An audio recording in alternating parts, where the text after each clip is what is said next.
Hi everyone. Hello. Trying to fix the light here at the last Yes. second. I'm kind of all in the dark. I don't know why. Oh man, we got to work on our lighting situation here. Although Yes. by Wednesday we'll probably be back in the other room. Yep, hopefully. But hello everyone. Welcome to the Musical QuaranStream with Glen and Bri. I am Glen. I'm Bri. And I see Bristol has checked in with us here. So, hello, Bristol. Nice to see you guys in the chat room. And for those of you who might be tuning in for the first time, maybe you found us on Twitch, maybe you found the archive on YouTube, whatever, and you're like, what the heck is the Musical QuaranStream? We've been doing this since Shelter at Home started. March 2020. Yes. And it is twice a week we get on Twitch and we talk about musical theater. And lately we've been pitching our ideas for shows. And we're ketchup and mustard color today. Yes, we are. It's like we are perfect for your hot dogs and hamburgers. Or your well-done steaks. I don't know. I'm from Texas. That's unacceptable. All right. But we've been doing mental health lately. Mm-hmm. So we started last week with mental health with dreams and dream interpretation. Yeah. And then I did head injuries. And then Bri pitched schizophrenia. Now, what I should say is we're not like gods or anything like pitching these things. Like these are a good idea for the planet. These are ideas of how they'd be translated into musicals or stage plays. Yes, primarily musicals. It is still discussion of musical theater. We haven't gotten away from discussing musical theater. We're discussing how musical theater can be used to discuss these topics, basically. Yes. And let's see. So where did I leave off? I did schizophrenia, and you're doing the very last one today. Yes, I'm doing the last one today, which is we're going to be talking about depression and anxiety and how those can work together in a show. Oh boy, do we have a lot of that over the pandemic. Oh boy, yes. And let's see, is there anything that we want to discuss in our lead up before we get into this? I might have to step out real quick because I did a Target delivery order on the hopes that I wouldn't have to run up to Target and I can host the show. But we have a really efficient shopper who told me right around like 1:45 that she's done and she's coming here. So if I jump out and come back, that's what's going on. Yes. It was it was scheduled for 6, but just too darn efficient. Yep. Can't do that. Gotta just get it out there.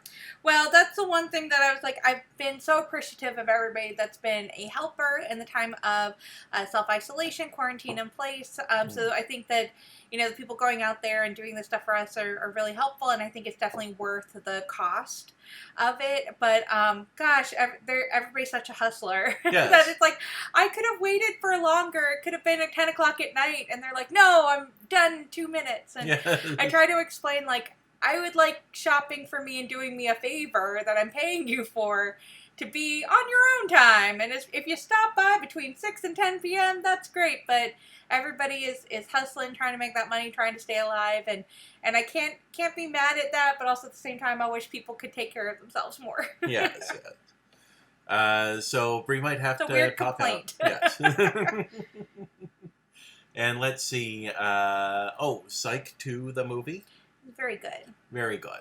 If you enjoyed the Psych TV series, you should definitely watch Psych the movie 2, which is on Peacock. Which is free. Yeah, Peacock has a free membership level where you see a whole bunch of ads, and then you can get a show for free. And certain shows are like limited. You can't watch those shows on a free account.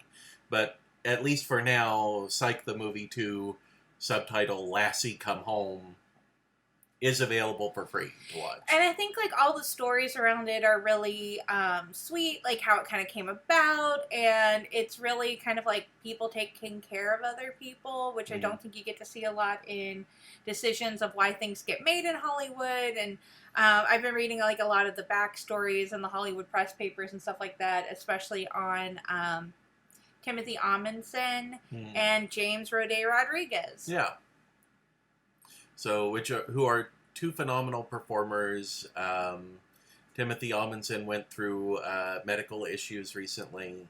A really massive stroke. Yeah. Which is another mental health issue that would be great for musicals. Yeah. And they worked with that for creating this show. It kept him mostly out of the last movie that they did, because he just wasn't able to participate to the level that he wanted to participate.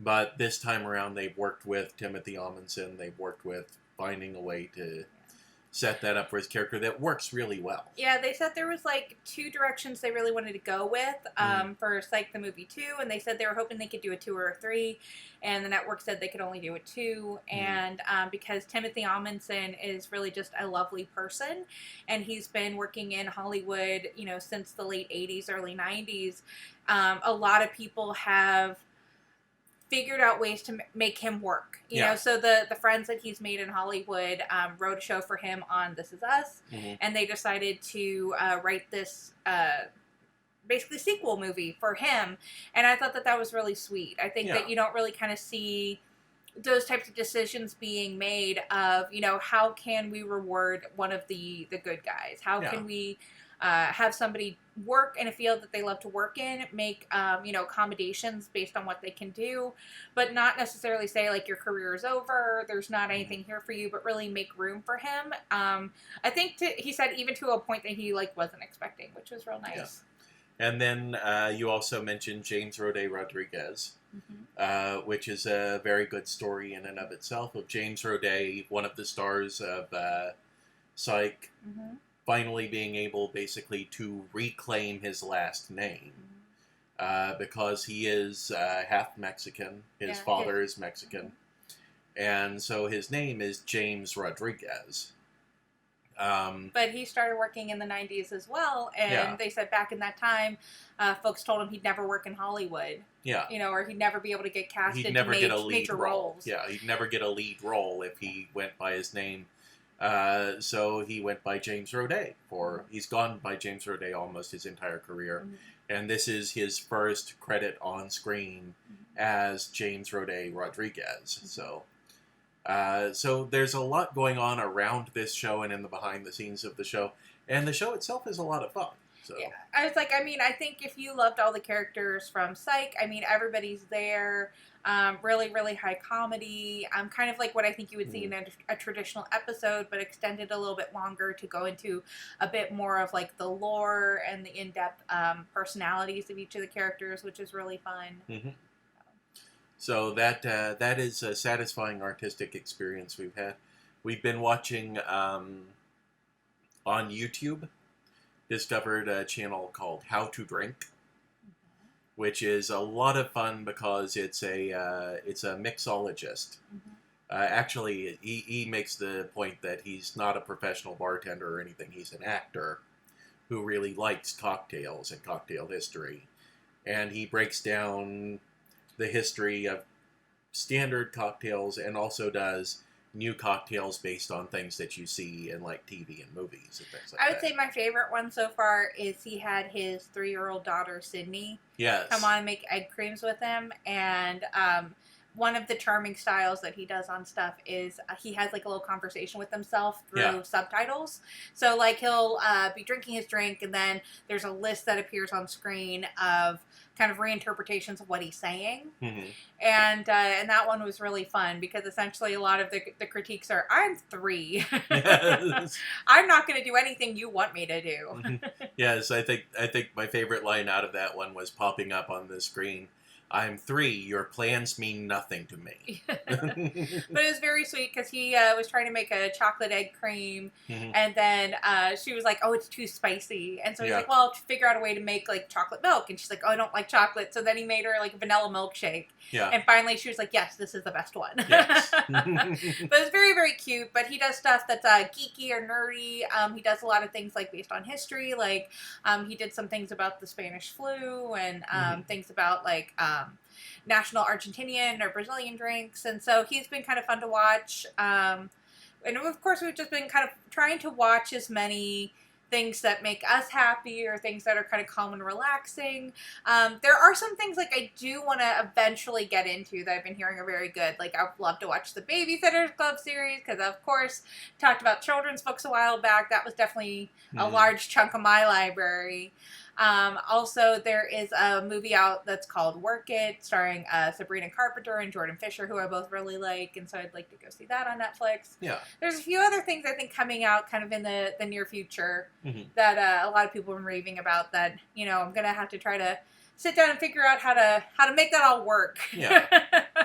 And, but we've been enjoying stuff. We haven't had a lot of opportunity to sit down and watch more theater or anything like that. One of the nice pieces of theater that if you're having a problem like us trying to sit down and watch theater, WNYC has put a radio play up of Richard II. Oh. And that's pretty helpful. You know, being able to sit at a desk for 40 plus hours a week again, it really means that, you know, I have to kind of be riveted and wait for emails to come in or fill out paperwork. And so being able to kind of have that on in the background is really nice. Yeah. And I think that we're going to see...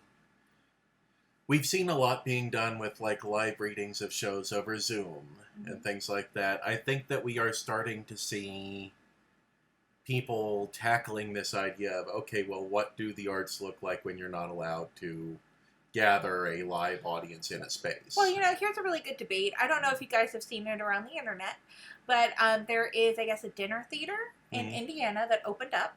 And I think they're doing something like the Marvelous Wonderettes or something. I'll be honest, I didn't look too much into it because I felt like I don't really know where I stand on this. I'm still thinking a lot about it. So all of the young women are dressed in 1960s gear and hairstyles and everything, but they're wearing complete see-through face shields. They're not wearing masks or anything, but they're wearing face shields. And then they're inviting certain numbers of people to come in and sit and enjoy a dinner theater. And some people have been saying this is irresponsible. You're forcing people to work during a pandemic so that they can keep health insurance, so they can put food on the table. And then the other people are saying, well, it's irresponsible because old people like to go here, so you're purposely infecting all these old people saying it's safe to come.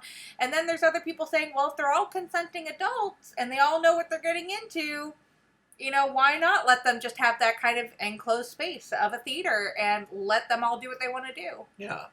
Well, and I think that if I can weigh in on this, as someone who knows even less of it than Bri knows, because she actually like looked at the story, and I'm hearing about it for the first time here.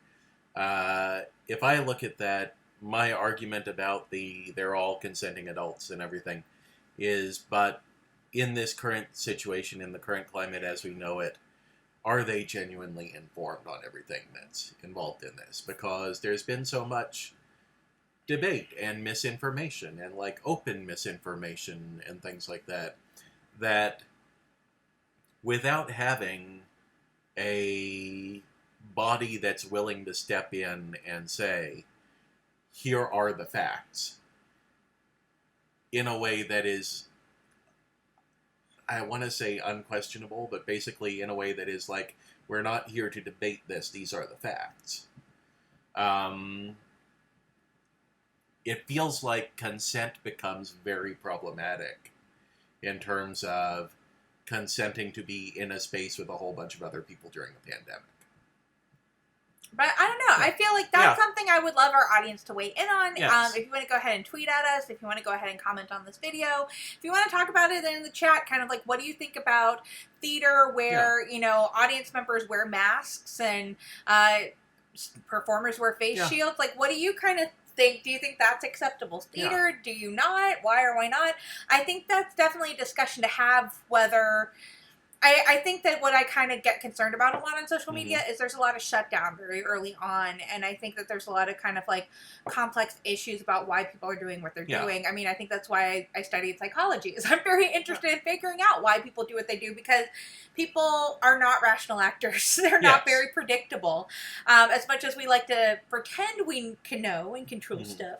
But I'd love to hear more people's opinions on this. You know, I don't think I will ever get an opportunity to talk to those actors actors or talk to those audience members. And so, if you happen to be one of those and stumble across this, please comment. I would love to know more about, your personal feelings on it and why or why not you think it's a good idea. Or, are you dancing against your will? Or, are you really excited and this feels safe? And, what type of sanitation you're doing? Because I feel like we are going to get to a point, not in the immediate near future, but like next year where we're going to start doing the things that we used to do. And, excuse me. And so when does that tipping point occur? And then what do we carry from this? And what do we move back to like how we were before? Like, to be honest, I don't know if I can go to another grocery store without having everything sanitized before I take a cart. Yeah. I don't know if I can go to a movie theater that hasn't been sanitized in between showings. I feel like there's certain things that feels like we should have been doing it all this time. Mm-hmm. And, if that becomes standard procedure, I'd love to have that continue. But I think there's certain other things, like obviously, like we won't be wearing masks forever. Right. So. But it is, and it is a great place where, if you're watching us live on Twitch, feel free to hop into the chat and talk about it with us.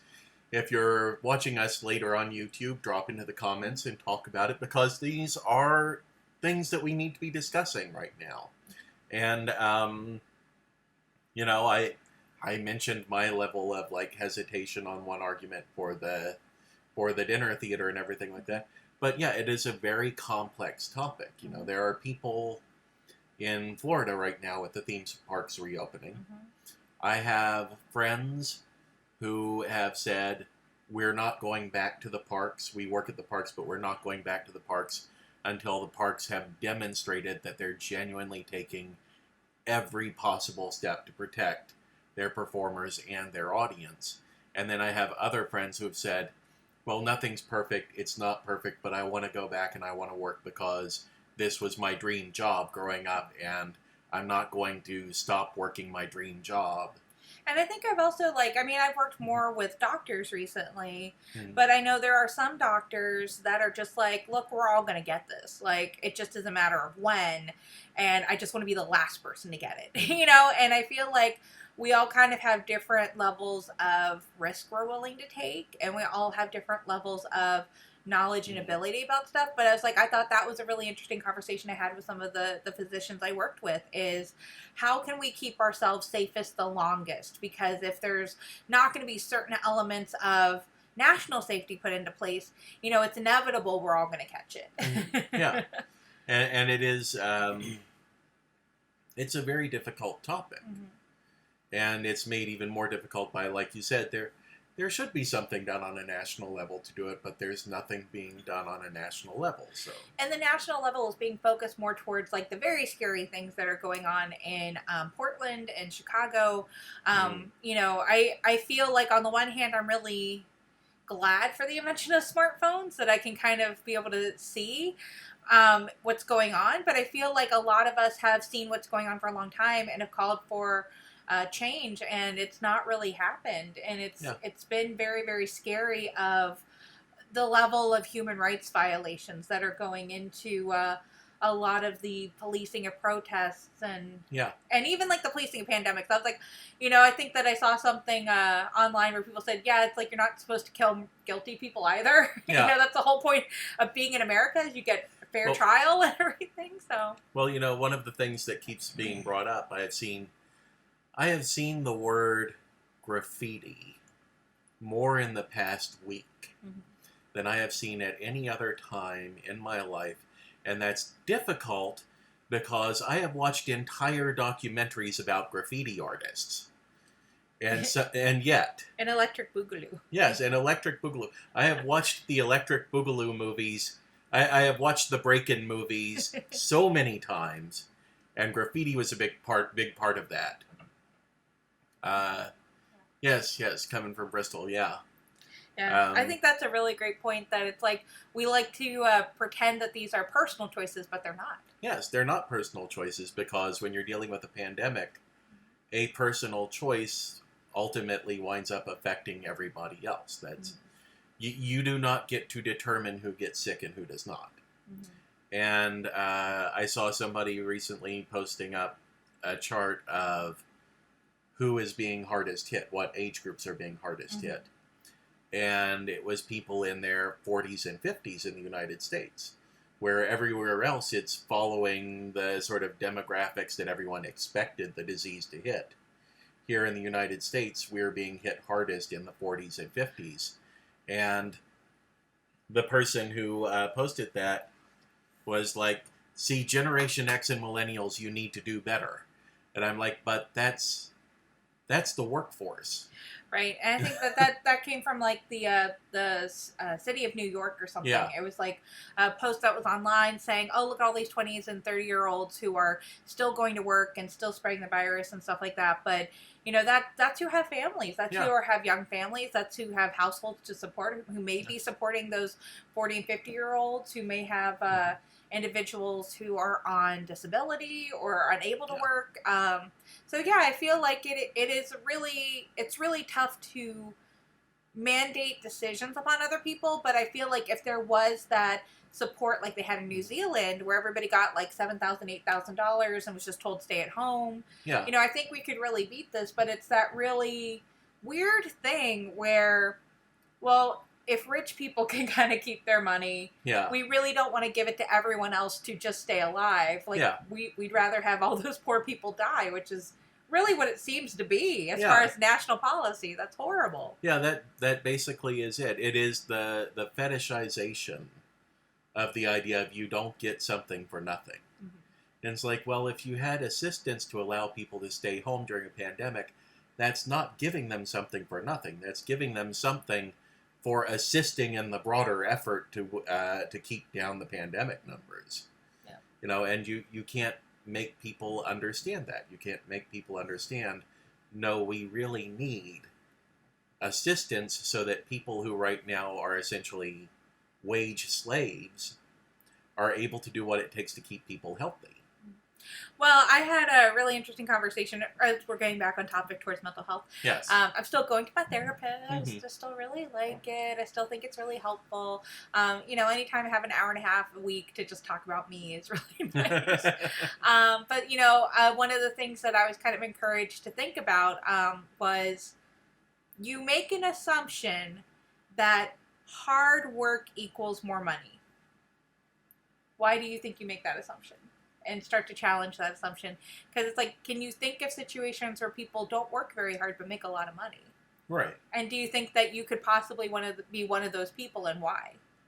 And so I've been thinking that a lot about that, you know, these past like 3 days. It's just trying to think about, you know, how do I have my privilege? How can I use my privilege? But also like, yeah, when I had an experience of, oh, I was furloughed, I'm going to get another job. Oh, I got another job. Oh, I got exposed to COVID. Yeah. And I think that's why, like, we're trying to, like, start thinking about this. Is not everybody who has a lot of money has worked as hard as people who don't have a lot of money. Right. And why is that? And what can you do about it? Yes. And how do you integrate that in part of your experience of the world and your worldview? So challenge everybody else to do that. And if you like disagree with me, please feel free to tweet at me. Please feel free to chat. But that's something that I got going on that I'm thinking about. We also took Enneagrams, which were super fun. I liked that a lot. It's like little, I always say like they're grown-up personality tests. Like they're not, like they are scientific. They are not like, you know, Cosmo quizzes. But they are essentially looking at dimensions of your personality and how do you think about the world, how do you interact with the world, and then kind of how does that determine more or less like your gut reactions to stuff, right? And so I kind of had like two that I got to like pick between because they were both kind of even, and I think I kind of decided I was much more of like the individualist, the artist, where like they say like the theatrical version of it is like Blanche Dubois, and I'm like, yeah, I'm probably a little bit like that. Yes, and then I took the quiz and I came up with I had a clear like front runner in the personalities. I didn't have the option of being like, well, I'm equally scored on these, so I'm going to pick the one that sounds most like me. I got the skeptic, so that's lots of fun. Yeah. Yeah. Which hey, I do listen to like skeptic podcasts and everything. I gotta admit. Yeah, it's like, and that's the nice thing is they're not good, they're not bad. It's Right. just a way that you can interact with the world. And if you have kind of like a healthy self-integration, you can be your very best self with this type. Yeah. If you have an unhealthy integration because of trauma or because of basically being raised a certain way or being taught a certain way in school, just by being kind of like more limited in your views and not being as self-reflective, it's not that you can't be a successful person, but you'll have like a much more of a rough emotional kind of like a personality de-integration, meaning like you don't really know why you do things and it's making you upset. Well, so all of the things that we've been talking about, the mental health and the Enneagrams and also all of the stuff leading up to it, talking about the debates and public health and all of that, all kind of ties into what I'm talking about today, which is depression and anxiety. Yep. And when we were coming up with what are we going to do our pitches on, what are we going to be working on, that sort of thing, I said, I want to do depression and anxiety. And I said, I want to do those because I know that there's plenty of stuff out there that's been done about anxiety. And there's plenty of stuff out there that's been done about depression. Yep. But I very rarely see things that attempt to tackle both of those within a single work. Yeah, I think like the most fun thing from last week was like high anxiety. Yeah. That's definitely, I think, a kind of like movie musical adjacent of really expressing what it's like to feel out of control and highly anxious in the world. Yeah. And the interesting thing about it always usually being one or the other is I understand it's a very complex topic to talk about, but these things tend to be what they call comorbid, which is that if you have one, it's highly likely you have the other as well. Well, because the way a lot of like mental health chemistry kind of like goes into place, right, is it's usually dopamine, serotonin, and norepinephrine. Yeah. And those three things are what kind of gives us different reactions to certain experiences. And when kind of overstimulated or understimulated, it really puts us into like some very bad behavior loops. Yeah. So like I think one of the things that a lot of us might be a little bit more familiar or common with is like gambling addiction. Yeah. And that's like a serotonin reuptake kind of issue where, we get such a high from having a little bit of a reward that we kind of keep trying to like chase that high. Yeah. Which applies not just in gambling, but just in about any sort of like... I really like that cookie. I'm going to have like 6 more in the chase of getting that first bite of cookie. So funny side note, since you bring up the I'm going to chase that cookie, we've been watching, like I said, a lot of like food and cocktail videos and everything, including we've been watching Worth It, which is an older BuzzFeed series where they try the cheap version of something, the middle range, and then the most expensive version they can find. And it's usually about food. And this past week, Facebook started serving me ads for Overeaters Anonymous. Yeah, that's weird. Which I looked at that and I was like, I'm just watching a lot of videos about food, guys. I'm not eating that much. Yeah, I think we're trying a bit of escapism. We're not really in a position to go take a vacation. Like none of us really are. And I think seeing people like go to Miami to try out hammocks or, fly over to Tokyo to eat like the world's best egg, you're just kind of like, well, that's fun. Yeah. Maybe when we can all go out again, I'd be really interested in like, I have really fallen in love with like all of the islands in the like Pacific. So it's like, islands around Korea, islands around Japan. And I was like, I just love to go see a whole bunch of different island culture. Yeah. I would like constantly joke, like, when I seek a music PhD, I'm going to go do like island rhythms. So I can like go to all the Caribbean islands and all the Pacific Rim islands. So let's discuss really quickly depression and anxiety as conditions. It probably is going to be very obvious as I speak about these things, but I am not a mental health professional. Neither one of us are. Yes. Like, even though I have like studied in psychology, I do not have any type of certification or degrees that could treat another human being. She knows more than I do. At the same time, it would I'm not be, a physician. it would be against the law for her to offer actual medical advice regarding these, but she can talk about what she studied some.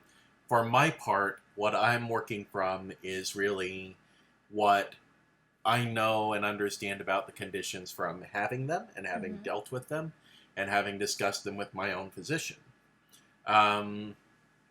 So depression essentially is, we tend to think of it, I would say society in general tends to think of depression as being this sort of like mopiness. Like, snap out of it. Yeah, oh, you're... Just find something you like to do. Go for a walk. Yeah, I used to be like, I would do stand-up, and one of the things that I talked about was whenever I say I'm dealing with depression, and people go, oh, how did that happen to you? And like, well, I had a sleep disturbance, and it messed up my circadian rhythms, and that made it difficult for my body to produce the correct neurochemistry to really benefit from relaxation. And they're like, no, but what was it that made you sad? Like, the Los Angeles Sparks were knocked out in the second round of the WNBA Finals. I don't know what to tell you here. Yep, and it's definitely different than I think what a lot of us are going through right now with the pandemic. Yeah. I going into therapy, like, we had to kind of figure out, like, am I at risk for depression? Do they think I have depression? And they're like, no, like, you're not, you don't have depression. The way my outlook was in life, despite being pretty grim, was very circumstantial, was very easily taken care of by just changing my thought process and challenging a lot of my ideas about how the world works. Yeah. And that was really helpful, is trying to give myself a better internal locus of control and really having a sense of, like, I can enact change that I want to enact. But it wasn't something where I was non-functioning, or I really had like a something that couldn't be changed by talking. And I think that was the big thing that they kind of talked about, is they said, overall, even at my lowest, even at my worst of feeling, I was still very optimistic. I was still very functional. I still had a lot of other things kind of going on that had nothing to do with my brain chemistry. And so I think that was really kind of an important distinction, where while many of us will feel symptoms of depression, there are really different experiences to feeling depressed and having depression. Yeah, one of the major symptoms that I experienced, that when I discussed it with my doctor, he was like, oh, you are dealing with depression, was what they call anhedonia, which anhedonia comes from the same root as hedonism, and anhedonia is basically the inability to experience joy. So, and they often describe that in terms of, like, how do you feel when you sit down to do something that you enjoy? And at the time, I was basically, this would have been shortly after I was laid off from a job. And I was basically spending entire days just binge watching Criminal Minds on Netflix. And I'm a huge movie buff, a huge TV nerd and everything like that. But I wasn't watching because, I was getting so much enjoyment out of it. I was watching because it was a thing I could do that didn't require any other energy. And so that was sort of a big marker of, like, well, if you're doing things that bring you enjoyment, but you're not experiencing joy because of them, that's a big marker that something is off in terms of your neurochemistry. Yeah, and I would also say, like, another very ironic thing about depression is it's not necessarily like crying, because crying takes a lot of energy, and you really have to feel stuff to cry. Well, some people might, but they said it's much more of, like, how irritated are you? Well, and it a lot of it manifests in what they call a flat affect, which is basically, it's like you don't have any emotional response at all. The only emotional responses you have are, like Bree just said, when you get irritated, sort of an irritability. But you're not crying at sad things. You're also not laughing at funny things. It's just your feeling things takes too much energy. You don't have enough energy for that. Um, and then you have anxiety, which anxiety is really the thing that wound up sending me to the doctor to talk about this, because I started experiencing panic attacks, which is sort of that moment when all of the tension, all of the stress in your life and things like that begin to take a real physical toll on you. And I was absolutely convinced, at a time that I was probably at one of my healthiest points I've ever been in my life, I was absolutely convinced that I was having a heart attack, because it felt like my heart was racing all the time, and I was having difficulty catching my breath and things like that. And I described it to my doctor, and my doctor looked at my numbers on my intake and everything, and he said, "Oh no," he's like, "that's not heart trouble or anything like that. You don't have any signs of heart disease or heart issues. You had a panic attack." I was like, "Oh, okay, well, how do we not have that happen again?" So, Yep. and anxiety manifests itself a lot in being unable to let go of things that affect you negatively. I remember hearing a description on one of my podcasts. I believe it was Ben Kissel talked about having sort of low-level anxiety. And it really struck home with me, because I could think of like millions of instances in my life that felt the same way. He talked about being in the kitchen, opening a bottle of water, and losing his grip on the bottle of water and having it fall to the floor. And he's like, and if your brain is functioning normally, You're just like, whoops. Normally, that sucked. You're like, oh, that's bad. Pick up a towel, clean it up. Go get more water. You're fine. He's like, but he said, because I was in the throes of this anxiety and everything, he said my immediate reaction to that was just, of course I dropped the water bottle, because I'm the worst. and that's what anxiety feels like, is it feels constantly like the things that happen around you are happening because you are not handling them properly. And when people speak to you about them, they are criticizing you because of it. So you take things very personally. You take things to heart that you maybe shouldn't be taking to heart, because someone is literally just saying, oh, hey, you left this behind on the table or something like that. But you hear that and take it in as though it's a deep criticism of how you act. And that's actually something I've been dealing with as well with my therapy, which is, my experience would much more be, I drop a glass of water and I better clean it up very quickly, because then everybody will realize I'm a bad person because I drop water, and I don't want to make anybody's life inconvenient, and I'm very upset for ruining your day because I dropped water. And so that's why, like, I've had a really kind of a different experience with my anxiety, and they've been kind of working it through more so having traumatic experiences, like from growing up and in school and a lot of different stuff, and trying to be like, you don't have to do things all the time to make other people happy, but that type of behavior has been causing me a lot of anxiety. And we're working through it in a different way than medication, which works for some people. Some people need a combination of both, or some people can just really have medication and that helps them kind of relax and move on.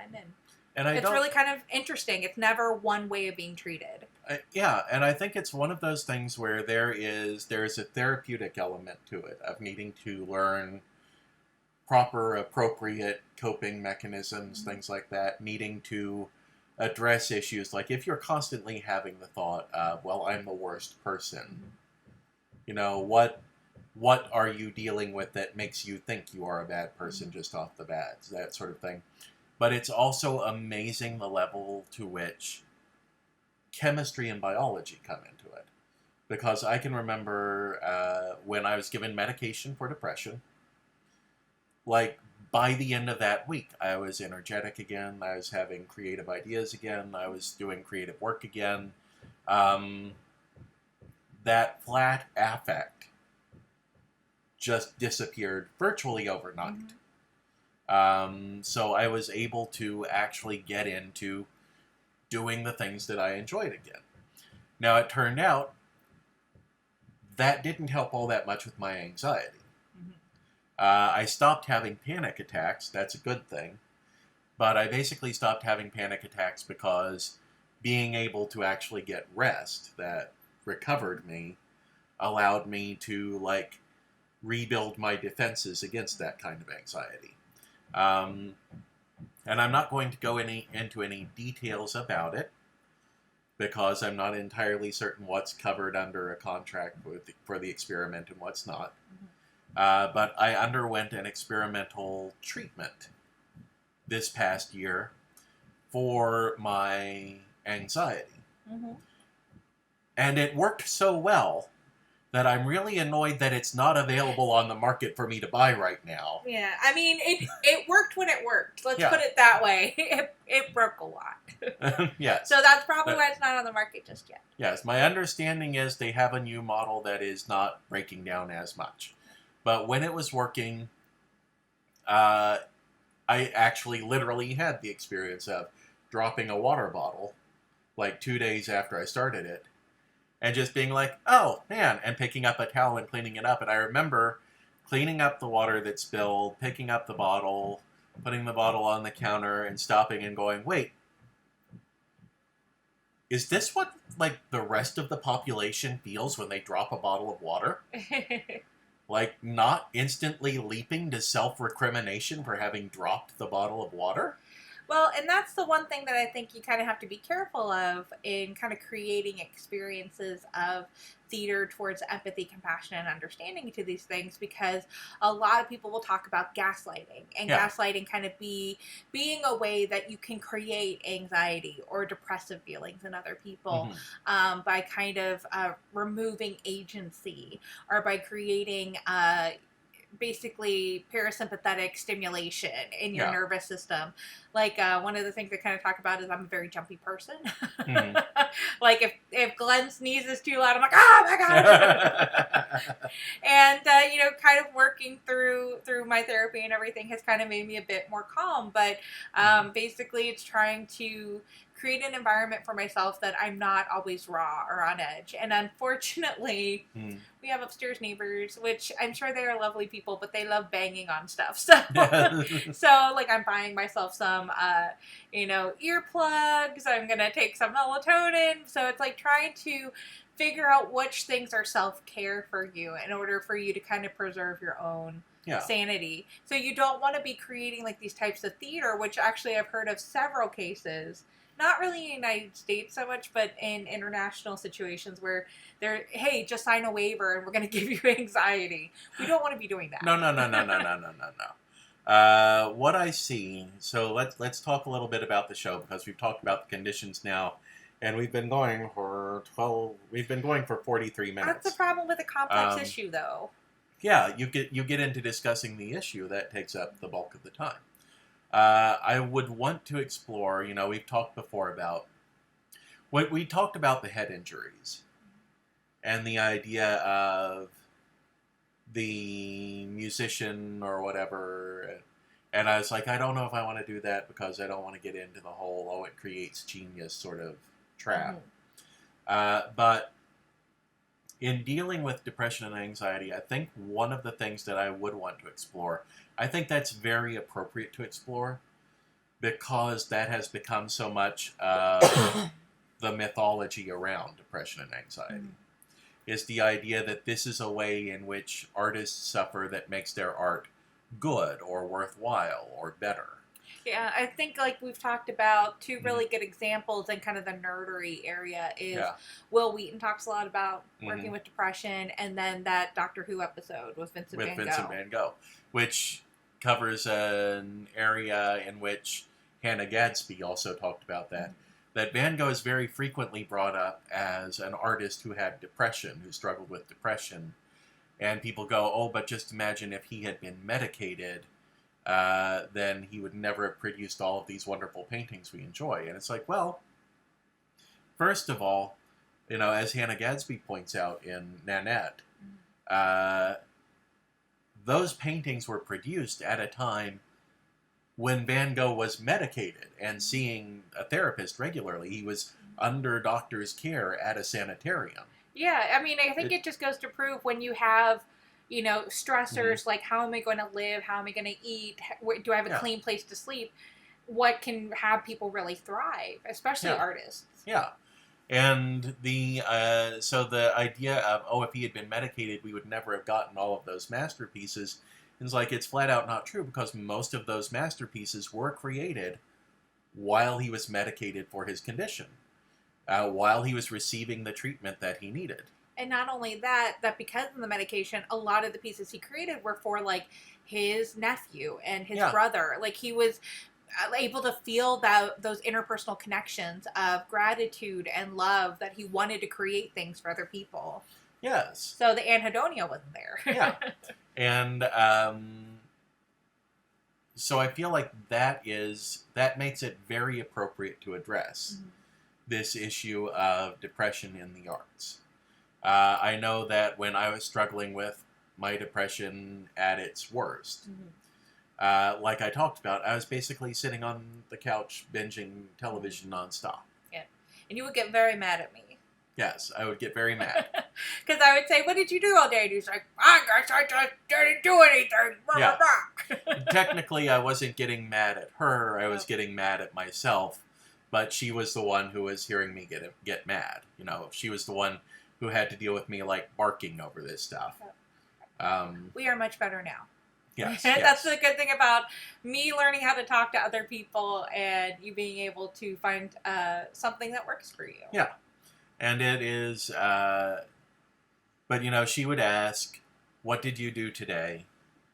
And I would get very, very angry because I would be forced to confront the fact that I had not done anything that day. And I saw it as a failing within myself. I saw it as I was just not doing things and didn't really see that it was a matter of energy and focus and things like that, I had nothing left to give.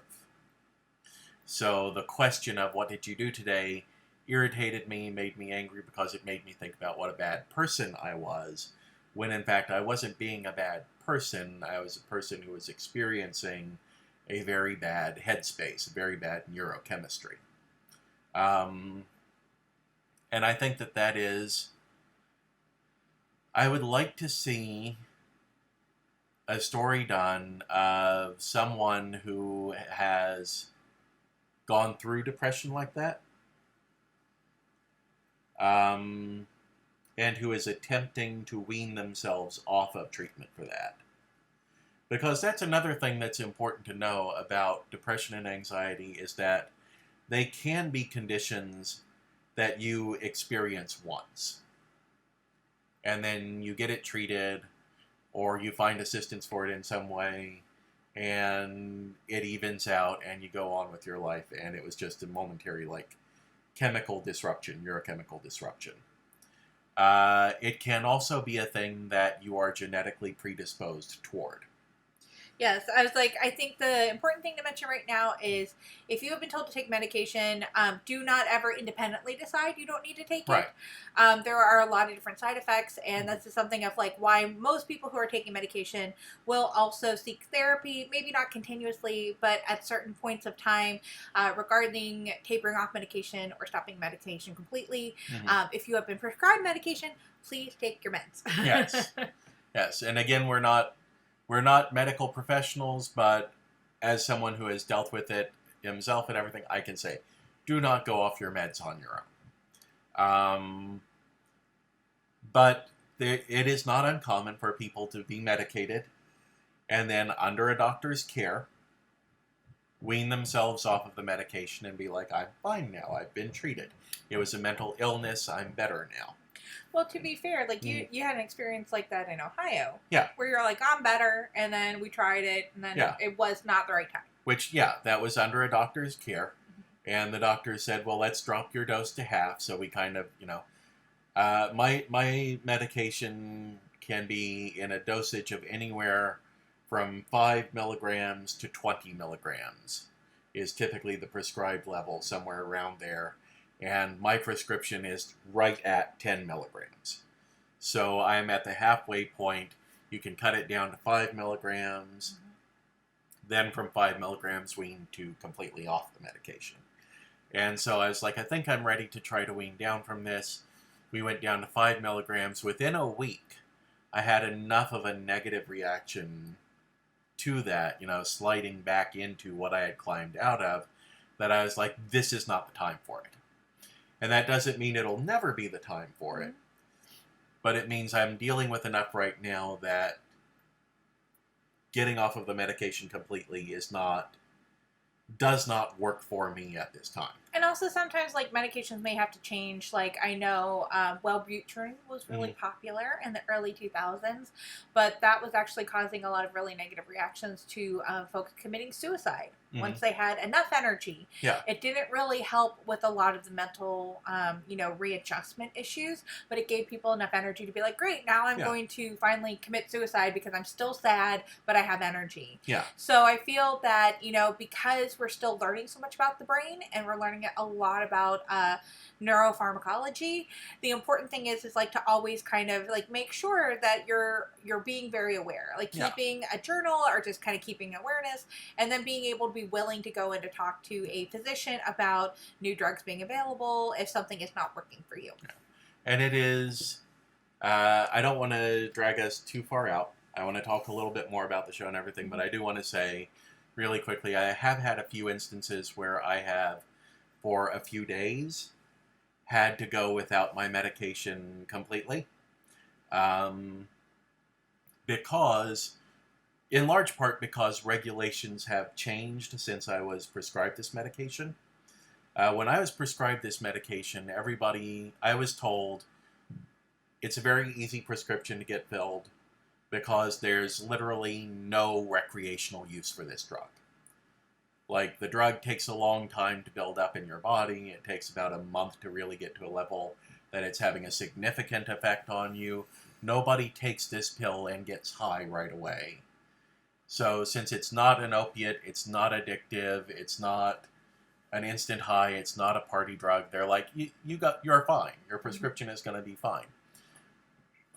And then about a year and a half later, they changed the federal guidelines for that branch of medicine to say, oh no, you need to go in and talk to the doctor physically at least once a year. Or legally, they cannot fill your prescription. So, and then because doctors work very hard to stay within all of the regulations, I've run into doctors who are like, well, we try to over-deliver on that by saying you have to come in every 3 months.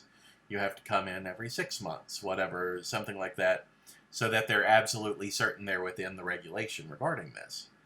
But it creates a problem because when you are traveling and you forget to bring your prescription with you, how do you get your prescription while you're traveling? Because I've had that experience of having to call my doctor's office within 30 minutes of it closing and saying, can you help me? And getting a response from the pharmacy that they send it to that's basically, why are you drug seeking? We don't really want to fill this prescription for you because we think that you're going to try to sell it to someone or something like that. Or we think that you're maybe addicted to it. So there's a lot of misunderstanding and stigma still attached to the basic idea of medication. But go ahead. Yeah, I was just going to say, it's also just really hard in our country because there are a lot of drugs that are being started and stopped by certain physicians or pharmacists, and being a physician and being a pharmacist are really different, whereas like other countries, they're pretty much the same education, the same type of stuff like that. And there's actually been a lot of, like, if you've ever followed the legalization of marijuana, been very problematic about who gets to offer prescriptions and who gets to fill them, because to be a pharmacist, like, I'm not ragging on pharmacists. I love pharmacists. They are the nicest, kindest people. Don't get me wrong. You only need like a 2.7. to Yeah. get a pharmacy degree. Whereas like to be a physician, to like be a psychiatrist, you really need like a 4.0. And Yeah. you know, so they always say like there's differences between understanding why you're prescribing a drug to a patient Mm-hmm. versus handing out the drug. And quite often it's not like my physician's talking directly to my pharmacist. My pharmacist is in Walmart or Target or Yeah. wherever. So it's really hard. You don't get this really entirety of care that you should be getting in types of situations like this. Well, and especially now with, and again, nothing against pharmacists in general, many great pharmacists out there and everything, but especially now with the moral and religious wiggle room that's been given to pharmacists, you no longer have to fill a prescription if you don't want to fill the prescription, if you personally disagree with it. And, you know, people think of that. The people who advocated for that change, in large part, did it because they wanted to say, oh, if you belong to a sect of Christianity that believes you shouldn't have birth control, then they don't have to fill birth control. But it opens up a wide swath of possibilities. Antidepressants, testosterone, all of these things. You find lots of religions that teach their people you're not supposed to give people this. Surprisingly not Viagra. Yeah, Viagra seems to be perfectly fine with everybody. But, you know, ask a Scientologist sometime what they think about antidepressants. You'll get a very, very interesting lecture. So now, you know, I could potentially be at the mercy of a Scientologist running a pharmacy who's like, have you considered taking vitamin C instead? Doing some yoga. Going for a run. Yeah. Which I always tell people, like, look, I'm never going to bash health advice. Yeah. I think that we can all do a lot better to taking care of our bodies and making sure we feel good. Mm-hmm. But, you know, I work in a field where I think people take overweight being you know, heavy personally, because sometimes it's very misleading of, oh, I have fatty liver, so it's because I'm fat, which is like not the case. It's a genetic thing. So I always tell people, like, look, your physicians are going to tell you should lay off the fried food, you should go for a walk, you should drink water, but it's because it's going to help alleviate your symptoms. It's not going to make you better. Yeah. So it's like, so for me, I'm always like, look, I'm never not going to tell a depressed person, like, hey, you should go for a jog. But I'm also knowing that's not going to cure them, right? Yeah, well, and that is, again, I'm getting far afield from talking about bringing this in musical theater. I know this is going to run long, but y'all are troopers. We appreciate it. Yes. But this is a thing that, you know, I went through with my own doctor that he said to me, you know, getting exercise, before he put me on the medication, he was like, getting exercise very often helps people with this. Mm-hmm. He said, if you can run or walk for 30 minutes a day, he's like, that's like having a starter dose of this medication. So I started running, and I really liked running. But what I realized was that very quickly was that I needed to give the medication a try, because the effect of the running was very pronounced, and even more pronounced on the days that I did not run. So I could run in the morning, feel fantastic, go through a day, no problem in anything. The next day, I'm like, you know, my legs are really sore. Maybe I should take it easy today and not go for my run. And by the end of the day, again, I'm back to sitting on the couch doing nothing. You know, and it was that sharp of like, miss a day, you have a terrible day. That I was like, you know, I think I'm going to need the medication, and yes, I need to work on the exercise and everything too, but the medication is going to be able to let me like function on the days that physically I don't feel like I can get a run in, sort of thing. But anyway, thinking about a show. What I would want to do is I would want to focus on the idea of the artist under a doctor's care. I don't want to portray it as like an irresponsible, I don't need these medications anymore sort of thing. Because I think it's important that people understand that it's possible to experience these things even if you're doing, you know, everything right, sort of thing. So a person who's undergone treatment under a doctor's care, weaning off of the medication and everything, while working on a very significant project. And I sort of, in my head, I envision it as being a photographer or a painter. I hesitate to go in the direction of a director doing a show or a writer doing a show, because I get so tired of, I am a writer and I wrote a show about a writer writing a show. You don't have to go that far with write what you know. But, so I want to do something that is not directly, here's a show about how difficult it is to do a show when you have depression and anxiety. But I would want to do an artist working on a gallery showing, or doing a photographer working on a contract job for a major publication or something like that. And then having the conflicts and the things like that come out of when things start to show that maybe he isn't quite ready to let go of this yet. So the plot line would follow sort of the sinking of depression and the re-rise of anxiety, coming to a point of being like, I need my treatment. So that by essentially the ending of the show would be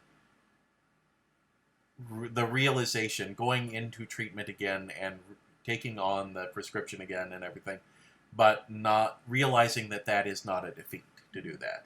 The entire show is struggling against, I don't want to do that anymore. And then coming to a realization of, yeah, but I'm not doing the things I want to do instead. Mm-hmm.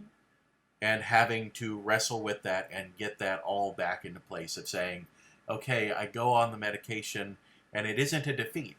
And it doesn't mean that this is my life from now on. It just means I'm not ready for this now. So that's very, very broad strokes. I haven't laid out. And then here's the instance that happens to him about this and everything. But that's the general feel that I want for the show. Yeah. Is that I want the show to be, this is a very important time in my life. Wouldn't it be great if I was not medicated during this very important time of my life? Let's try that. Whoops, it turns out it really sucks if I'm not medicated during this time of my life. Maybe medication and being medicated is not the problem. Mm-hmm. Maybe being medicated genuinely is, hey, the solution that it's supposed to be. And at the same time, not judging the character for having done this. Well, I think it has a lot of potential for sure, because I think that we probably have seen a lot of this type of stuff just happen without kind of understanding the why. Yeah. And I think that it allows to have an unsympathetic main character while still trying to understand them.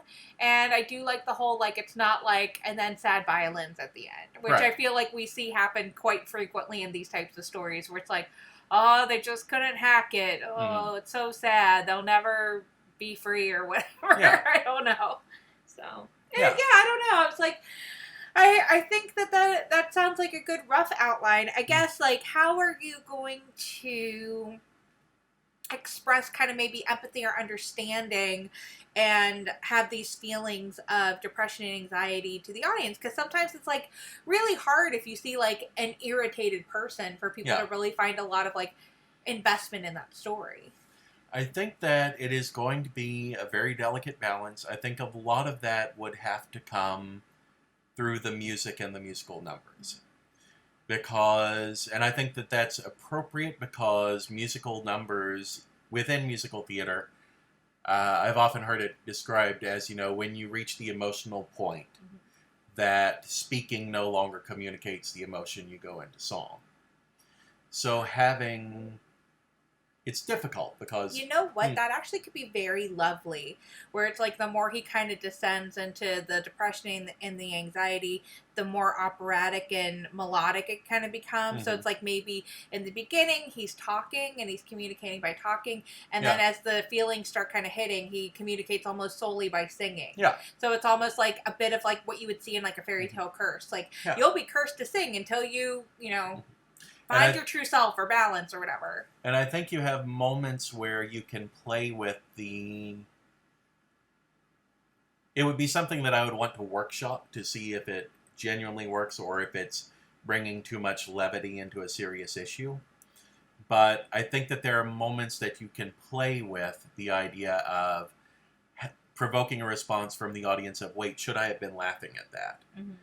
Because I think of a scene where you have an anxiety attack. Things are going wrong and the anxiety attack sets in.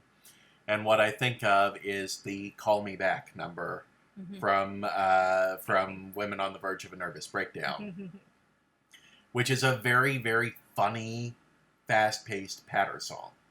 And I could see doing that with this character of, you know, I've got a call from the stage. I'm still talking in theater terms. I've got a call from the gallery manager, and he says that they don't have this. And I've got a call from, and my ex-wife is calling me and wants to know when I'm going to be doing this. And just raising up into a point of, like, doing a very funny patter song that comes in at the end and is just like, and I don't know, maybe there's no solution to this except for me to die. Oh, no. Let's think about this. Yes. I love that idea because I feel like that's also very common in a company. Yeah. For not getting married today. Yeah. Yeah. that you can play it for laughs, but have an ending that, while it isn't like, and now sad violins, like you said, but putting an ending on it, putting a button on it that makes the audience stop and go, oh, wait, this was serious. I think we also saw that sort of thing done in Falsetto Land. Mm-hmm. And so I feel like there's opportunities to do very dramatic, very funny, but drawing musically from the conditions themselves in order to increase sort of the empathy for and also because I feel like music, having experienced the rhythm of these conditions myself, musical structure lends itself well to communicating that level of thought.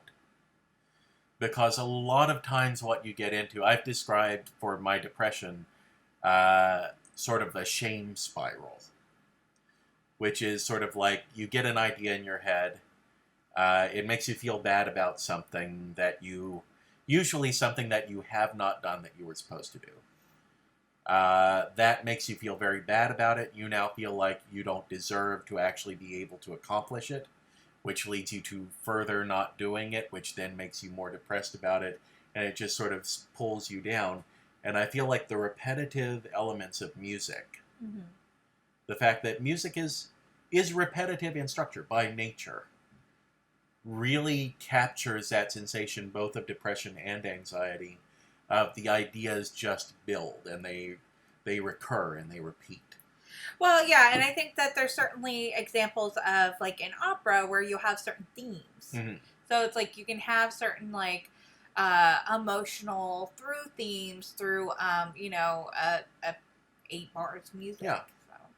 So, I guess what we're looking at here is we're looking at a Gilbert and Sullivan operetta as imagined by John Cage. John Cage is the Mikado. Why not?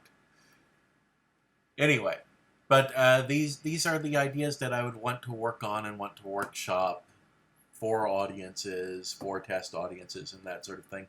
Because I feel like you can have a very standard structure, story-wise. Mm-hmm. That instead of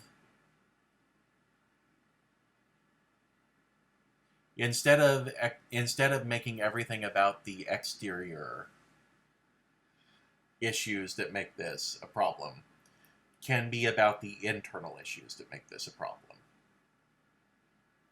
Very cool. All right. Yeah. And we're not that over. Yeah. It's such a complex issue. I think so many people are going through this right now that we really just wanted to take the time to further kind of explain our own experiences and also kind of general things that if you are looking at seeking help, getting on medication, talking to somebody. These are things that you're going to want to consider and see what option might be right for you, especially now during a pandemic where I think all of us feel a little bit of hopelessness and lost. And maybe this is a path that can help you feel better and get better and, you know, have a sense of agency and have an internal locus of control to go out there and lead a life that is better and, you know, able to be something that you want to achieve. And so I think that taking the time to really kind of explain anxiety and depression as much as we could was really important. And I think that I don't necessarily mind that you don't have a heavy-handed piece about this guy named Joe. And, you know, I think it's perfectly fine. I think that it's interesting to kind of like take a story to that direction because there's not necessarily too many pieces that dive into it in this way. There might be a lot of stories that are similar, but not explicitly linked to thinking about anxiety and depression. It's more or less like this guy's life falls apart. Yeah, well, I think that a lot of stories that we see that are about... I think if you go back and you watch JoJo Dancer, Your Life is Calling, that's a story about an artist dealing with addiction. And it's very much a story about an artist dealing with addiction. But at the same time, I think a lot of those stories you can look at and be like, that's also an artist who's dealing with depression. That's also an artist who's dealing with anxiety. So I think we may have covered a lot of anxiety and depression early on in the arts, but never explicitly recognized them as those things. It's very similar to Jim Varney when he sort of came back for a little while after dropping out of the public eye for a while. Talked about one of the things that had to change in his life was that he had been a very severe alcoholic. And he spoke to doctors and everything, and they found depression. They diagnosed him with depression. And he realized that his alcoholism had been self-medicating for depression. So I think a lot of artists who have delved into addiction and how addiction destroys artists from the inside out and everything like that, I think they may have been dealing in large part with depression destroying them from the inside out without recognizing that it was the depression and not the addiction. Or both. Because comorbidity and things are complicated. Both? Why not both? Both, yes. Again, we're getting into the whole comorbidity and self-treatment and things like that. But mental health is complicated. We want you to take care of yours. Yes. We support you. We love you. All right, so I guess it's time for us to get moving, huh? Yep, we got stuff to do. Luckily, not so interrupted by our upstairs neighbors or by grocery delivery services, but we got a lot of stuff to do. Yeah. My parents are visiting in August, and so we cannot leave our boxes as they still are. We have very selectively chosen this camera angle, so you think we have our lives together. So we're going to take a little bit of time to do that and have a yummy dinner. We hope that you do the same. Get your life in order and have some yummy dinner. Yes, and until next time, make certain that you're wearing your mask, social distancing, stay home as much as possible, and, you know, as we always say, take care of yourselves out there, because we're not there to take care of you. Bye, guys. Love you all.